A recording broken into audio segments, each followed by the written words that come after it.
Ya, baik ya. Kita eh, sekarang mendengarkan firman Tuhan. Kita melihat Pengkhotbah 3 ya, ayat 1 sampai 11. Nanti saya bacakan, ibu-ibu bisa menyimak. Temanya ini waktu Tuhan ya. Untuk segala sesuatu ada masanya. Untuk apapun di bawah langit ada waktunya. Ada waktu untuk lahir, ada waktu untuk meninggal. Ada waktu untuk menanam, ada waktu untuk mencabut yang ditanam. Ada waktu untuk membunuh, ada waktu untuk menyembuhkan. Ada waktu untuk merombak, ada waktu untuk membangun. Ada waktu untuk menangis, ada waktu untuk tertawa. Ada waktu untuk meratap, ada waktu untuk menari. Ada waktu untuk membuang batu, ada waktu untuk mengumpulkan batu. Ada waktu untuk memeluk, ada waktu untuk menahan diri dari memeluk. Ada waktu untuk mencari, ada waktu untuk membiarkan rugi.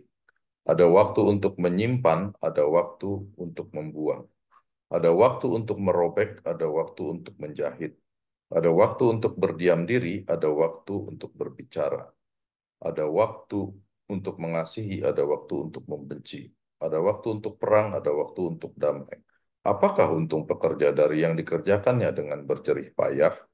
Aku telah melihat pekerjaan yang diberikan Allah kepada anak-anak manusia untuk melelahkan dirinya. Ia membuat segala sesuatu indah pada waktunya. Bahkan ia memberikan kekekalan dalam hati mereka. Tetapi manusia tidak dapat menyelami pekerjaan yang dilakukan Allah dari awal sampai akhir. Ya, demikianlah firman Tuhan ya. Nah, jadi jika kita mempelajari waktu ya, maka sesungguhnya yang menciptakan waktu itu adalah Tuhan ya. Tetapi dia sendiri tidak dikuasai oleh waktu. Jadi waktu itu hanya berlaku bagi kita dan makhluk hidup lainnya ya selain dari Tuhan sendiri gitu ya. Dan kita kita pun tidak bisa menyelami pekerjaan Allah gitu ya. Dari awal sampai akhirnya ya. Kita bijaksana kita itu pasti terbatas ya ibu-ibu ya. Kita nggak akan tahu apa yang akan datang yang akan dilakukan oleh Allah.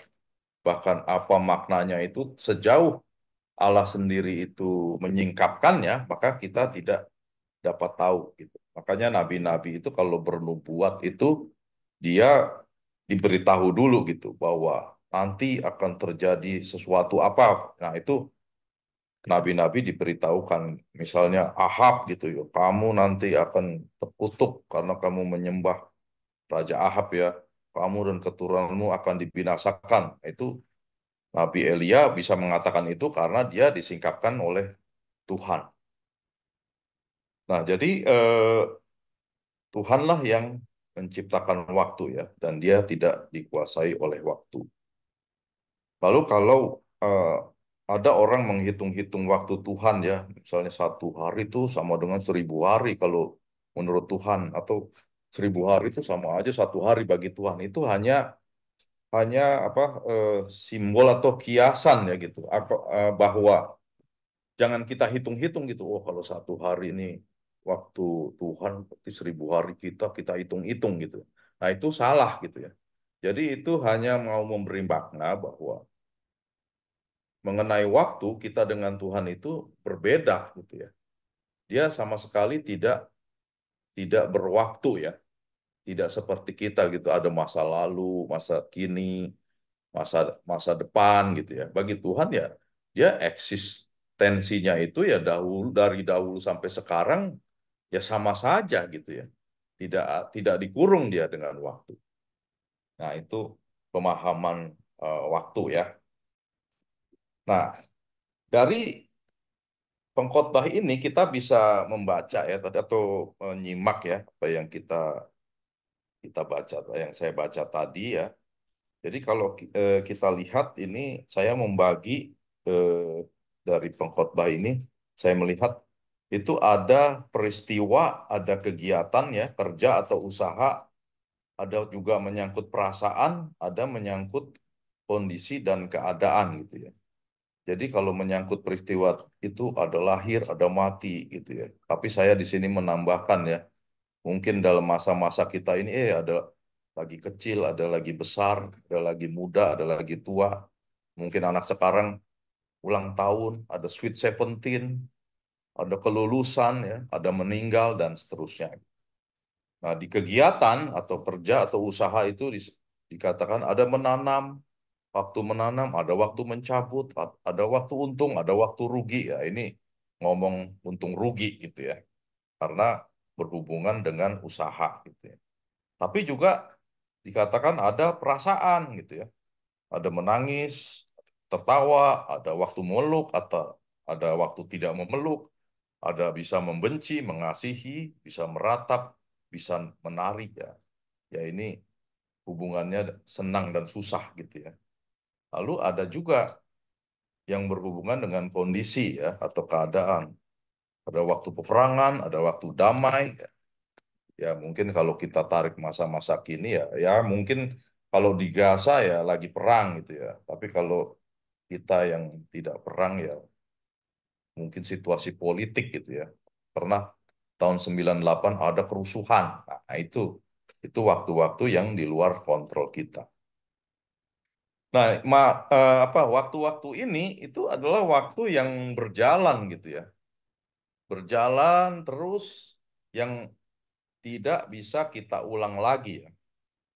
Nah, makanya eh, di dalam bahasa Yunani itu ada waktu yang berurutan atau kronologi ya, berurutan itu biasanya disebut dengan kronos ya. Nah, inilah waktu kronos sebetulnya. Waktu yang berurutan gitu ya. Dari orang mulai lahir sampai orang mati itu kronos. Nah, jadi inilah waktu sebetulnya yang diberikan kepada Tuhan bagi kita masing-masing mungkin bisa berbeda gitu ya. Mungkin dari umur ya berbeda. Orang ada yang 70 tahun, ada yang 75, ada yang 80, ada juga yang masih kecil. Nah, ini adalah waktu yang Tuhan berikan gitu. Ada masanya gitu ya tadi pengkhotbah mengatakan. Dan waktu ini bersifat berurutan gitu ya. Nah, sehingga ibu-ibu kalau kita menyesali masa lalu ya itu sebetulnya udah tidak ada gunanya ya karena nggak bisa diulang gitu ya. Mungkin kita dulu aduh saya kenapa begini ya Tuhan, saya dulu bodoh banget ya Tuhan ya. Saya salah jalan gitu. Seandainya saya dulu nggak salah jalan, hidup saya nih nggak seperti ini. Nah itu nggak bisa kita kita ulangi lagi gitu ya. Ya Tuhan kembalikan saya lagi deh dari kecil. Saya ulang deh akan hidup lebih baik. Ya nggak bisa, sorry. Sudah lewat ya ibu-ibu. Mau muda lagi nggak mau apa kulitnya apa namanya halus lagi, lebih nggak keriput lagi. Waduh nggak bisa lagi ya ibu-ibu. Jadi itu sudah diberikan ya masanya. Jadi kita tidak bisa menyesalinya. Atau mungkin ibu-ibu, aduh saya ini dulu terlahir dari keluarga broken home ya, jadi hidup saya ini ya jadi gini karena orang tua saya dulu cerai, keluarga saya berantakan dan lain sebagainya. Seandainya atau menyalahkan keadaannya gitu ya, ya itu nggak bisa kita sesali lagi masa yang lalu gitu. Itu percuma gitu ya, sudah tidak ada gunanya. Juga mungkin, aduh Tuhan saya sayangnya lahirnya dari keluarga yang miskin sih ya. Orang tua saya tuh nggak bisa nyekolahin saya, bahkan saya putus sekolah, pendidikan saya nggak tinggi ya, seperti Ibu Iva misalnya yang doktor gitu. Ya kita nggak bisa menyesali itu lagi gitu, karena itu sudah berlalu ya. Kita menghidupi apa yang sekarang aja ya dari saat ini sampai ke depannya yang mesti bagaimana ya masa lalu itu ya sudah tinggal kenangan karena Tuhan sudah bilang ada masanya gitu ya. Jadi janganlah kita mengutak-ngutik lagi apa masa yang lalu gitu karena jangan disesali lagi gitu ya karena nggak ada maknanya lagi kecuali kita mau mengkoreksi diri kita. Nah, itu tidak apa-apa, tapi nggak perlu kita menyesali lagi masa-masa yang sudah lewat, karena tidak bisa kita perbaiki lagi ya. Kita hanya bisa memperbaiki hidup itu saat ini dan masa yang akan datang. Nah, bagaimana ya kita menyikapi waktu masa kini dan yang akan datang?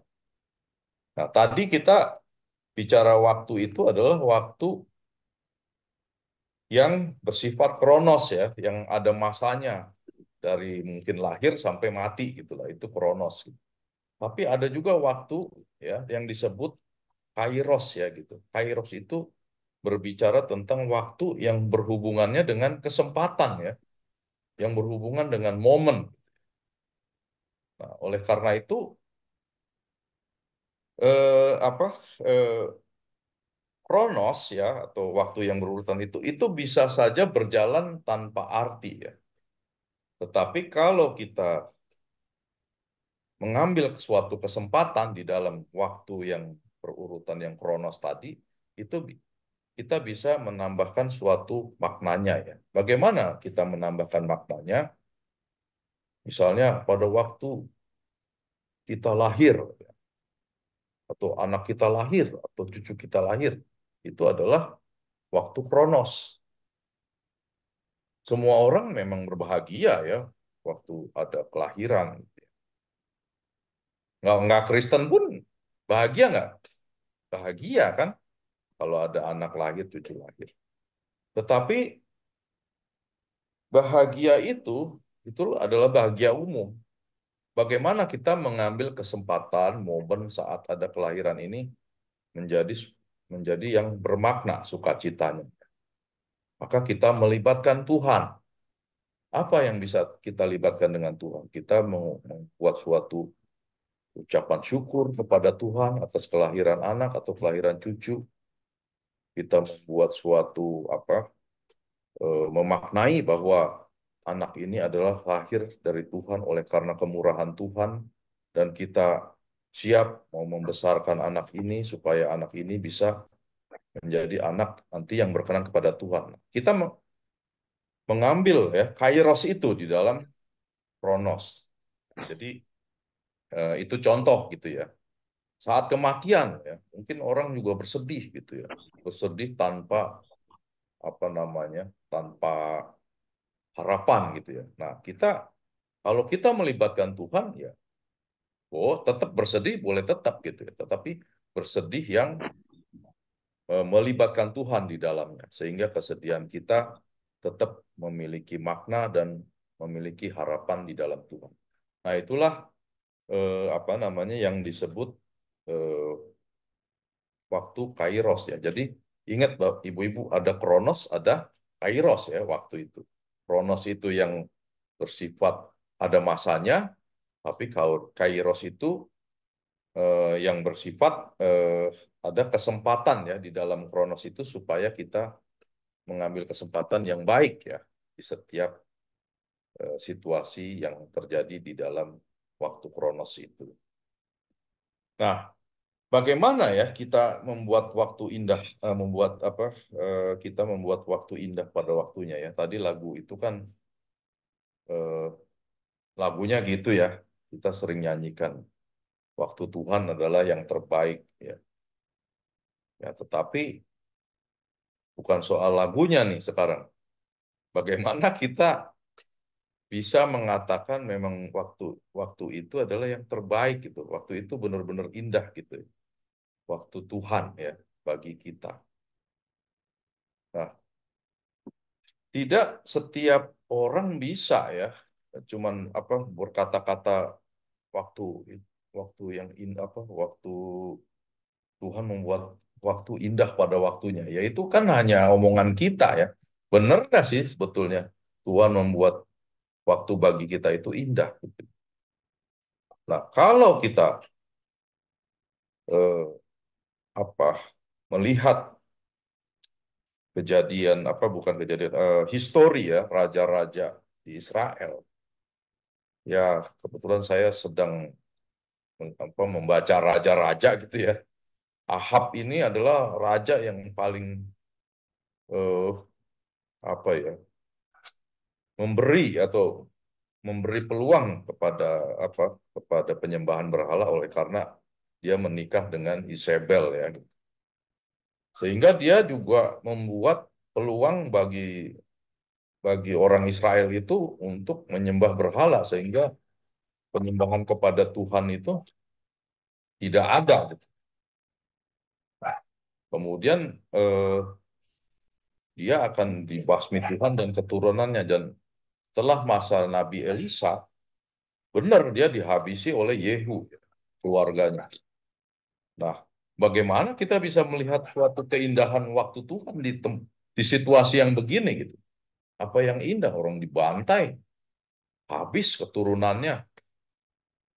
Kenapa dia tidak bisa merasakan indahnya waktu Tuhan? Ya karena dia tidak hidup dengan Tuhan gitu.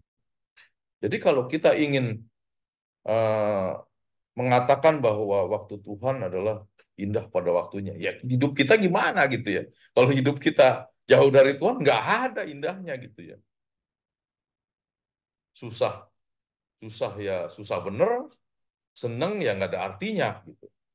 Nah, oleh karena itu, mari kita belajar dari 2 Efesus 5 ya. 2 Efesus 5 ayat 15 sampai 16. Saya bacakan ya. 2 Efesus.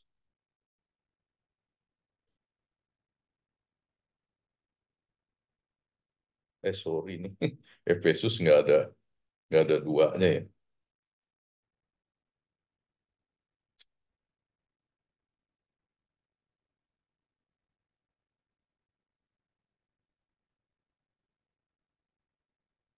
Oh, ini saya salah ngutip ya. 2 Efesus. Efesus 5. Ya, Efesus 5 ya, ayat 15 sampai 16. Karena itu, ya, perhatikanlah dengan seksama bagaimana kamu hidup. Janganlah seperti orang bebal, tetapi seperti orang arif. Dan pergunakanlah waktu yang ada, karena hari-hari ini adalah jahat ya. Nah, ini bagaimana kita supaya membuat waktu kita itu indah pada waktunya, atau kita bisa mengatakan bahwa Tuhan bekerja ya di hari-hari kita. Nah, Efesus mengajarkan kita ya, yang pertama itu adalah perhatikanlah dengan seksama. Ya. Perhatikanlah dengan seksama ini adalah suatu kalimat ya, yang ada apa namanya, aduh saya lupa tuh bahasa Indonesia. Kalau ada kata lah gitu, itu penting gitu ya, atau suruhan gitu ya. Perhatikanlah dengan seksama. Artinya tuh kalau kita sudah dibilang perhatikanlah dengan seksama, itu harus berhati-hati gitu ya. Atau mawas diri. Awasilah diri kita gitu ya. Mengawasi diri kita itu harus dengan sungguh-sungguh ya. Karena segala sesuatu yang terjadi di dalam hari-hari atau waktu-waktu kita yang kita jalani, itu banyak situasi yang sangat mengelabuhi gitu ya. Sepertinya kita lagi jalan di jalan yang benar, padahal kita sudah jalan yang serong gitu ya. Oleh karena itu, maka eh, Efesus mengatakan perhatikanlah dengan seksama. Jadi ibu-ibu harus memperhatikan dengan seksama. Kalau kita lagi sakit, kita datang ke siapa gitu ya. Perhatikan dengan seksama. Kalau kita udah datang ke orang pinter, nah itu hati-hati gitu ya. Di sana ada tuh orang pinter, dia bisa nyembuhin. Hati-hati ibu-ibu ya. Itu perhatikanlah dengan seksama. Kalau datang ke orang pinter, mendingan ke Ibu Iva aja ya. Udah jelas Ibu Iva mah pinter gitu ya. Udah jadi apa, dosen, udah jadi pembantu rektor ya, itu udah ketahuan pinternya. Tapi kalau katanya di sana ada orang pinter, gitu. Nah itu harus hati-hati gitu ya. Nah, jadi kita harus menjalani kehidupan ini harus berhati-hati, mawas diri. Nah, kedua apa? Wah, ini duanya hilang ya. Tadi perhatikanlah dengan seksama. Bagaimana kamu hidup? Apa dikatakan? Janganlah seperti orang bebal. Orang bebal ini tuh susah dikasih tahu ya. Orang bebal itu sebetulnya orang yang udah tahu, tetapi tidak mau tahu dan susah dikasih tahu gitu ya. Jadi dia tahu yang baik gitu, tapi mengabaikan, gitu. Nah, ini adalah orang bebal. Tetapi seperti orang arif. Nah, jadi hidup kita itu harus seperti orang arif. Orang arif tuh gimana sih? Apakah seperti Sarifudin, arif gitu ya? Ataukah seperti apa? eh, Arifudin ya tadi ya. Saya jangan ngelantur deh. Jadi arif itu orang yang bijaksana ya. Jadi bijaksana itu beda dengan pinter gitu ya. Bijaksana itu adalah pandai membuat segala sesuatu tepat dengan apa yang seharusnya. Bahkan tepat apa yang Tuhan kehendaki itu adalah orang yang bijaksana gitu ya. Jadi dia mengambil suatu sikap yang tepat gitu ya, yang penuh hikmat gitu. Makanya eh, apa namanya Salomo dulu itu diberikan oleh Tuhan ya, itu adalah hikmatnya melebihi orang-orang yang ada sebelumnya ya. Bahkan dikatakan yang akan datang. Nah, hikmat ini adalah hikmat surgawi gitu ya, yang bisa diberikan oleh Tuhan itu apabila tentunya kita hidup berpadanan dengan firman Tuhan. Kalau kita tidak membaca firman Tuhan ya bagaimana kita mau arif gitu ya.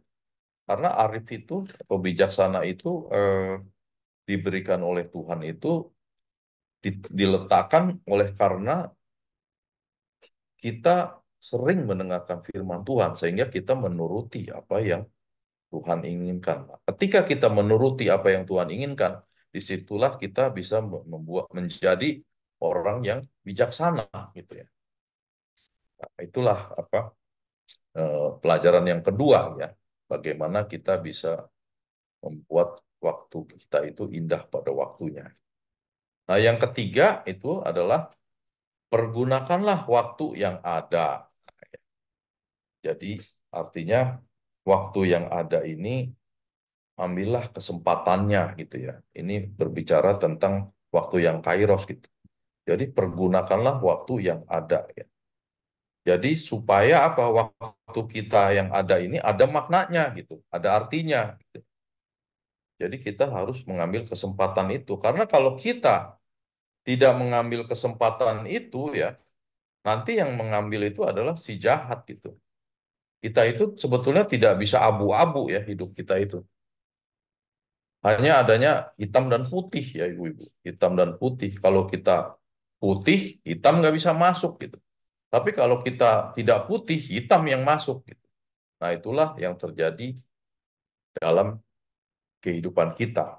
Nah, oleh karena itu, marilah kita eh, hidup ya, memperhatikan dengan seksama, jangan seperti orang bebal, tapi seperti orang baik, dan pergunakanlah waktu yang ada gitu ya. Hidup yang bijaksana itu ya tentu kita hidup menurut atau bersama-sama dengan Tuhan. Nah, kalau kita hidup bersama-sama dengan Tuhan, Tuhan ada di dalamnya, maka dialah yang membuat waktu kita itu indah pada waktunya gitu ya. Jadi jangan kita itu pengen indahnya gitu ya, tapi kita tidak mau bersama dengan Tuhan ya. Kita tidak mau mengikuti kehendaknya, kita tidak mau hidup di dalamnya gitu. Nah, inilah yang sering dilupakan oleh orang gitu ya. Maunya enak gitu ya. Padahal kan kalau kita memilih paket aja, paket makanan gitu ya. Paket A isinya A, B, C, D. Paket B, D, E, F gitu. Kadang-kadang boleh nggak kita paket A, tapi yang ini A sama B, yang D masukin sini ya. Nah itulah kebiasaan ibu-ibu kan gitu ya. Maunya yang enak-enak aja semuanya gitu. Nah ini nggak bisa gitu ya. Jadi kalau kita ingin waktunya apa waktu kita indah diatur oleh Tuhan pada waktunya ya kita mau hidup bersama Tuhan gitu. Nah, ini adalah kisah ya perempuan Samaria. Ini kalau kita membacanya dari Yohanes 4 ayat 1 sampai 42 nanti ibu-ibu di rumah bisa baca ya. Jadi perempuan Samaria ini waktu itu datang kepada Tuhan Yesus hendak menimba air ya. Saya rasa ibu-ibu juga sudah pernah membacanya ya gitu. Sebetulnya datang mau menimba air. Lalu di situ ketemu Tuhan Yesus yang Tuhan Yesus juga minta air kepada perempuan ini. Nah, singkat cerita gitu ya, eh, perempuan ini diketahui ya oleh Tuhan Yesus bahwa waktu waktu Tuhan Yesus bilang, aku punya air hidup gitu. Nah, dia minta kalau gitu berikanlah air hidup itu kepada saya. Nah, Tuhan Yesus bilang, panggillah suamimu. Dia bilang, aku tidak bersuami. Nah, Tuhan Yesus bilang, tepat katamu, karena apa eh, kamu sudah punya 5 suami sebelumnya gitu. Yang sekarang ada padamu ini adalah bukan suamimu. Nah, ini kita bisa melihat ya di sini bagaimana latar belakang si perempuan Samaria itu. Tapi saya juga kagum juga ya saya membaca ini, ini perempuan suaminya bisa lebih loh dari 5 nih. Nah, ini kalau kalau saya mendengar gitu ya, ada suami punya istri banyak itu sering gitu ya saya mendengar. Tapi ini bisa sampai 5 gitu ya. Saya nggak ngerti nih perempuan Samaria ini apakah mukanya cakep ya atau cantik. Tapi yang jelas ini 5 orang pria ini pernah mengawini dia gitu ya. Dan bahkan yang sekarang ada itu bukan suaminya gitu. Berarti dia ini emang laku kelas gitu ya kira-kira si perempuan Samaria ini gitu. Nah, tetapi kalau kita melihat latar belakang perempuan ini ya, ya saya juga berpikiran wah ini perempuan ini eh, hidupnya kurang sesuai lah gitu ya, kurang benar gitu ya menurut saya gitu ya. Karena apa dia hidup aja dia bukan sama suaminya yang sekarang ini ya. Jadi kira-kira bagaimana gitu ya pandangan secara sosiologi gitu ya, secara sosial bukan wanita yang baik-baik gitu ya. Nah, singkat kata akhirnya dengan hasil apa ya diskusi dengan Tuhan Yesus, dia mempercayai bahwa Tuhan Yesus itu adalah Mesias.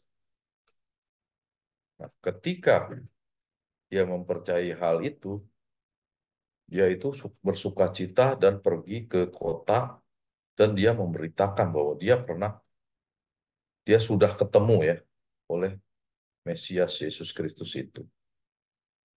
Nah, singkat cerita, orang-orang itu banyak yang percaya dengan pemberitaan perempuan Samaria ini. Dan banyak orang yang mengenal bahwa Tuhan Yesus ya, dan menjadi juru selamat mereka. Nah, ini adalah sebuah kisah ya, yang mana di balik latar belakang perempuan ini yang tidak benar gitu ya. Akhirnya dia itu mengenal Kristus, mengenal Tuhan Yesus dan dia bertobat, lalu dia memberitakan Kristus itu ya. kepada banyak orang dan orang banyak itu menjadi percaya. Ini adalah apa contoh daripada kehidupan yang masa lalunya sebetulnya tidak benar, tetapi masa kini dan masa ke depannya itu adalah masa yang indah gitu ya. Karena dia dipakai oleh Tuhan untuk dapat memberitakan Tuhan Yesus Kristus. Nah, oleh karena itu marilah melalui contoh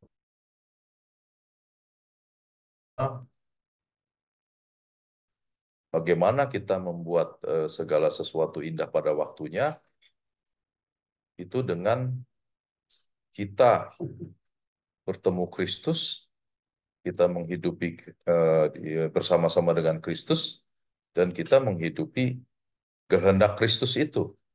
Sehingga Tuhan membuat hidup kita itu indah pada waktunya. Ya, jadi demikian ya sharing dari saya, Ibu-Ibu ALF. Kalau kita ingin diberikan oleh Tuhan indah pada waktunya, ya marilah kita hidup bersama dengan Tuhan ya. Seperti contoh perempuan Samaria ini. Dia tidak dapat mengembalikan masa lalunya, tetapi dia dapat membuat hari-hari indahnya ke depan bersama dengan Tuhan oleh karena dia memberitakan Kristus Yesus itu dan bertemu dengan Kristus Yesus itu sehingga hidupnya bermakna dan menjadi indah pada waktunya. Amin.